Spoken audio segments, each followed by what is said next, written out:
Thank you. Member for Wentworth. This weekend I went to Old Parliament House with my kids. In one exhibition, visitors can share thoughts and reflections on democracy, and a small green post-it note caught my eye. It was a message from Ash, a 16-year-old, and they wrote, "Politicians should be aware of how they communicate with each other. You're representing Australia. You are also role modelling to younger Australians." Those last two sentences carried exclamation points to emphasise Ash's passion. And the words struck a chord with me at the end of a very difficult week. Every workplace in Australia should be a safe workplace for women, and we know Parliament is not safe, nor are many workplaces around the country. Last week was a reminder of the challenges, the risks and the violence that so many women face in the community, and that this is still present in this place, despite the changes of government last year. But at the end of a difficult and distressing week for many, it's also worth reflecting on the amazing people working on reducing sexual violence both here and around the country. Firstly, I'd like to pay a tribute to With You We Can.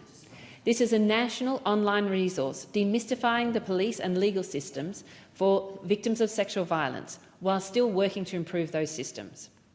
We know how hard it is for women to come forward having experienced sexual violence. This website makes it easier.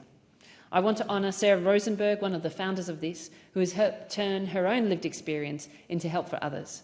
For those who've experienced sexual violence or are supporting others, there are resources there to make that difficult job easier.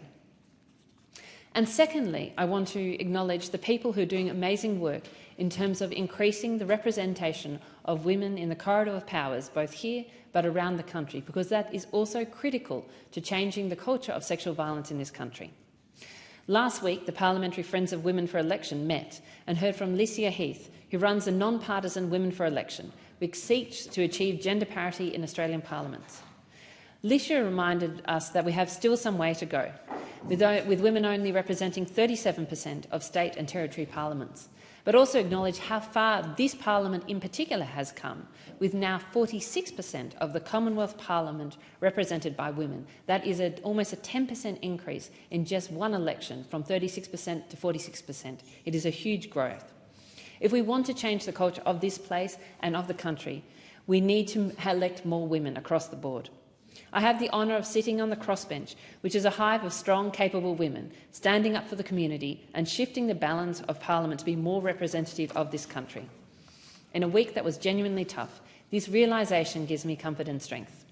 While we still face challenges, we are making progress, and we will continue to make progress with the wonderful work of organisations like the ones I've just mentioned.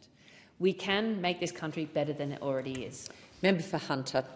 Thank you, Deputy Speaker. I'd like to congratulate the